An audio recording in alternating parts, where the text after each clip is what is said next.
नमस्कार दोस्तों, मैं नीतू ठाकुर आपका बहुत बहुत स्वागत करती हूँ हमारे यूट्यूब चैनल आर्टिस्टिक फैमिली में। तो गाइज, जैसा कि आप देख पा रहे हैं कि हमारे शहर में जो रामलीला का मंचन हो रहा है, घर के पास ही में जो बजरंग मंदिर है, दुर्गा समिति, वहाँ पर तो बहुत अच्छे तरीके से यहाँ पर रामलीला का मंचन हो रहा है। और ये जो कलाकार आए हैं, ये काशी से आए हैं, काशी मिर्जापुर से ये कलाकार यहाँ पर आए हैं और यहीं पर इनका रहना है। और इसके अलावा यहाँ पर ये किसी पे आउट के आधार पर नहीं आए हैं, दान राशि पर इनकी जो है रामलीला निर्भर है। तो रामलीला का बहुत अच्छा, मतलब मैं अपने जीवन में अगर रामलीला का इतना अच्छा मंचन देख पा रही हूँ तो मैंने पहली बार रामलीला का इतना अच्छा मंचन देखा है। और मैं चाहती हूँ कि आप लोग भी इस चीज़ से जुड़े। हम हमारे चैनल पर डेली जो रामलीला हो रही है उसके वीडियोस हम लोग अपलोड कर रहे हैं और आप देख भी रहे होंगे। और जो व्यास जी हैं, आज मैं आपको व्यास जी से मिलवाना चाहूँगी और उनका संक्षिप्त परिचय हम जान लेते हैं। मेरा नाम है दया शंकर पांडे जी महाराज, प्रयाग वाले श्री राम कथा के रसिक। अपना मन जो है केवल प्रभु के चरणों में रहता है। और आप कितने वर्षों से रामलीला कर रहे हैं? मतलब या आपकी कितनी उम्र थी जब से आप कर रहे हैं? मैं कल एक छोटी सी बात आपको बताई थी, उसका प्रयोग कर सकता हूँ? जी जी बिल्कुल। मैं अपने पिताजी की एक नालायक संतान हूँ जी। पढ़ाई लिखाई का मुझे कोई ध्यान नहीं रहा, पढ़ना लिखना नहीं आया, भग के चले गए भगवान के शरण में। तीसरी कक्षा तक मैंने विद्या अध्ययन किया और राम कथा रामलीला करने का मेरा लगभग 40-45 वर्ष, 50 वर्ष। और आप लगभग कितनी बार मंचन कर चुके हैं रामलीला का? अब इसकी आइडिया तो नहीं है अपने पास। हाँ, मतलब लगभग इतने वर्षों से कर रहे हैं तो बहुत सारे, मतलब ये मान के चलिए कि मैं अनुमान लगा पा रही हूँ कि पूरे भारतवर्ष में ये अपनी कला का परिचय दे चुके हैं। और हम खुद भी देख रहे हैं, मतलब आप ये समझिए कि हमें ना शहर में और भी बड़े आयोजन हो रहे हैं, लेकिन हम उसको छोड़ करके और मंदिर प्रांगण में डेली आकर के बैठते हैं रामलीला का आनंद लेने के लिए।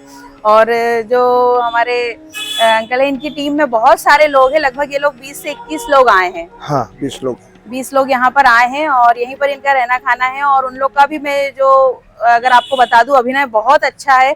और अगर थिएटर कभी देखा होगा, थिएटर के आर्टिस्ट जिस प्रकार से अभिनय करते हैं, बिल्कुल आपको वही झलक इसमें देखने को मिलेगी। मतलब मुझे इस चीज का आभास ही हुआ, देखिए मेरे रोंगटे खड़े हो रहे हैं। यहाँ आकर के इस चीज का आभास हुआ, मैं भगवान के सामने खड़ी हूँ कि ये मंच बहुत छोटा है इन लोगों के लिए। मतलब इतने बड़े कलाकार यहाँ पर उपस्थित हुए हैं और हमारे शहर को सौभाग्य मिला है इनकी कला देखने का। तो हम लोग वो अवसर बिल्कुल नहीं गवाते हैं और हम दुनिया से शेयर करना चाहते हैं, इसलिए हम वीडियोस के माध्यम से आपसे भी वो चीज़ें शेयर कर रहे हैं। इनके साथ जितने भी कलाकार काम कर रहे हैं और जितने भी पात्र का वो लोग अभिनय कर रहे हैं, तो हम आज उनसे भी आपको मिलवाएंगे, तो आप वीडियो में बने रहिए। मेरा नाम संत अनिलानंद जी महाराज हम कहते हैं। हमको यह कथा करते हुए 11 वर्ष हो गया है और मैं राम कथा प्रवक्ता हूँ। हिंदी इतिहास से MA किया, हिंदी से DPhil किया। 2 वर्ष तक मैंने इंटर कॉलेज में सोशियोलॉजी विषय पर लेक्चर दिया, बच्चों को पढ़ाया। फिर राम जी की कृपा समझो, मैंने उधर छोड़ करके राम जी से नाता जोड़ लिया और इनकी कथा में अनवरत रहता हूँ। और मैंने ब्रह्म कुमारी सेवा संस्थान जो इंदौर में है, जिसमें ब्रह्मचारिणी औरतें तपस्विनी हो जाती हैं, उनकी तरफ से मैंने दशरथ और जनक के रोल में अवार्ड पाया है। उस अवार्ड में सुंदर लेख लिखा था कि तुम अपनी कर्म में इतना मन लगाओ, अपने विकास में इतना मन लगाओ कि दूसरी की निंदा करने का तुझे समय ना मिले। बहुत सही। उन्होंने ऐसा किया और प्रशस्ति पत्र दिया।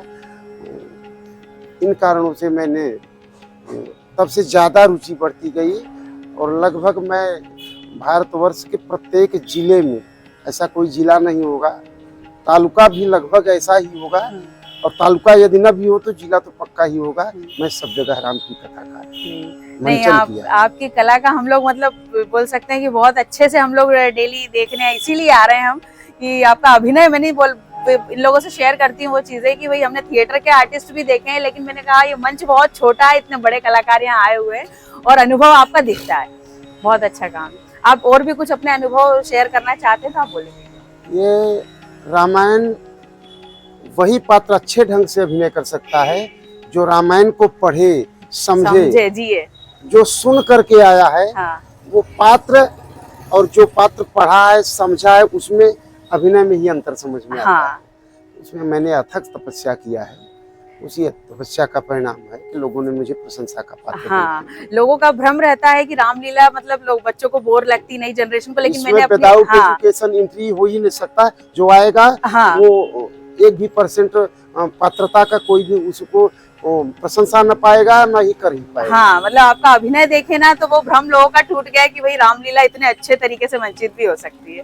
रामायण की प्रत्येक चौपाइयों को ना गोस्वामी जी ने जिस पात्र को जैसा अभिनय करना चाहिए हाँ, उन्होंने बड़े सुंदर शब्दों में लिखा लिखा है। है। उसको आप सुनो समझो और उसी प्रकार से आपको अभिनय करना है। ऐसा नहीं कि आपने ऐसे खड़े करके बोल दिया। हाँ, आपका बोलना अभिनय ये दोनों आपस में सामंजस्य मिलाए तभी जाकर के पात्रता हाँ, पूर्ण होती है। हाँ। नहीं, और ऑडियंस भी अपन देख रहे हैं ना कि यहाँ पे क्वालिटी ऑडियंस आ रही है। जो लोग एक्चुअल में देखना चाहते हैं और रामायण को समझते हैं और दिल से जुड़े हुए हैं रामायण से, वही लोग आ रहे हैं, है ना। एक भी ऐसा अपवाद नहीं आ रहा है कि यार अपने को मतलब भगवान बोल सकते हैं ना कि यार जिनकी किस्मत में, जो गुरुजी बोलते हैं जिनकी किस्मत में, वही लोग लाभान्वित हो पा रहे हैं। बाकी जो दूसरे प्रकार के लोग हैं वो एंटर ही नहीं हो पा रहे हैं। तो ये भी कारण है उसका। राम कथा सामान्य व्यक्ति न तो आ ही सकता है, जिस पर उनकी कृपा होगी हाँ, वही आएगा, वही यह देखेगा। हाँ, नहीं तो फिर इसका निंदक भी है बहुत से। हाँ, हाँ। ऐसा नहीं है अरे रामलीला वाले आए हैं, उनकी नास्तिकता है। हाँ, धर्म का ऐसा तिरस्कार भी नहीं करना है। हाँ, बहुत से लोग ऐसे कहते भी हाँ, हैं। हाँ, और वास्तव में राम कथा कली बिटप कुठारी सादर सुन गोरी राजकुमारी। पार्वती जी से कहा था भगवान शंकर ने कि राम कथा कलयुग रूपी वृक्ष को काट कर गिराने वाली कुठार है। हाँ। इसके नीचे जो जीव आता है बड़ा आनंद मिलता है, मरणोपरांत मोक्ष पर उसका अधिकार प्राप्त होता है। इन्हीं शब्दों के साथ मैं अपनी वाणी को विराम। हाँ। नहीं, बहुत बहुत धन्यवाद आपका। मैंने आज 4-5 वर्षों से जुड़े भगवान के प्रति लगे हैं। मेरा नाम है श्री राम दुर्गे, क्योंकि मैं भगवान की ही लीला में भक्ति लगाए हैं। आदमियों को, बच्चों को, बड़े बुजुर्गों को जो बीती हुई बात है उसको जागृत कर रहे हैं। भगवान श्री रामचंद्र का लीला देखने के लिए बहुत अच्छे लोग आते हैं।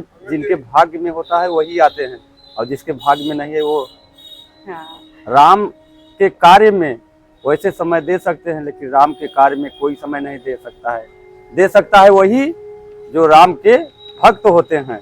राम के भक्त में महिमा इतना होता है कि कोई गुणगान नहीं कर सकता है। और जैसा कि मैंने इतने दिन में अनुभव किया है कि यहाँ पर जितने भी इनके पास में कैरेक्टर है और पात्र है, कोई भी ऐसा नहीं है कि वो किसी पात्र को करने में थोड़ा सा अगर संकोच करता हो। सब लोग इतने पारंगत है अपनी अभिनय कला में कि हर एक पात्र को बहुत अच्छे से निभाते हैं और बहुत अच्छे से अभिनय करते हैं। तो हम लोग इसीलिए जुड़े हुए हैं यहाँ पर, और हम प्रत्येक दिन यहाँ पर रामलीला का आनंद ले रहे हैं। देखिए, उसमें तो ये बात है, सत्य है, लेकिन जुड़ना भी सभी को जुड़ना और जुड़ाना भी अच्छा लगता है। क्योंकि जब अगर आदमी नहीं जुड़ेंगे तो आनंद भी नहीं है। कोई भी कार्यक्रम करे, जब तक पब्लिक नहीं रहेगा तब तक आनंद नहीं आता है। जब पब्लिक है, श्रोता है, जब श्रोता है तभी आनंद आता है। और श्रोता नहीं है, बहुत कलाकार है, उसके पास बहुत ज्ञान है, बुद्धि है, वो अकेले खड़ा हो जाएगा, क्या बुद्धि क्या ज्ञान करेगा। जब अगर श्रोता है तभी उसका कितना भी आदमी रहे, लेकिन उसका कला कब दिखाई पड़ता है, जब आदमी उसके सामने पब्लिक रहता है तब। नहीं, इसीलिए हमारा प्रयास है कि हम ज्यादा से ज्यादा लोगों तक आपकी कला पहुंचाएं। बहुत अच्छी बात है, क्योंकि ये धर्म के लिए है। हम लोग तो पूरे जगह कर रहे हैं। अभी आपके हम लोग अगले स्टेट पर करके आए, कम से कम हजारों आदमी का पब्लिक, पूरा भीड़ ग्राउंड में, पूरा बगल से खड़े होकर के आदमी देखते हैं। यहाँ पर भी आ रहे हैं, जैसे जैसे जो भक्त हैं राम, यहाँ भी आ रहे हैं। ठीक, आपका बहुत बहुत धन्यवाद। मैं पंकज कुमार मिर्जापुर उत्तर प्रदेश से हूँ। मैं प्रभु श्री रामचंद्र के पावन लीला में थोड़ा सा अभिनय करता हूँ। ये हमारे व्यास जी के माध्यम से हमें कुछ सीखने की प्रेरणा मिल रही है, और अपना लक्ष्य यही है कि धर्म के प्रति जो मुझसे हो सके वो मैं करता रहूं। यही मेरा निवेदन सभी ग्रामवासी, नगरवासियों से है। जय श्री राम। तो आपको आज का वीडियो कैसा लगा हमें कमेंट करके ज़रूर बताएं, और अगर आपने हमारे चैनल को अभी तक सब्सक्राइब नहीं किया है तो अभी सब्सक्राइब करें और बेल आइकॉन याद से दबा दें, ताकि आपको हमारे सारे व्लॉग्स के नोटिफिकेशन मिलते रहे और आप यूँ ही हमारे डेली व्लॉग्स एंजॉय करते रहें। तो मिलते हैं गाइज नेक्स्ट व्लॉग में। Bye bye.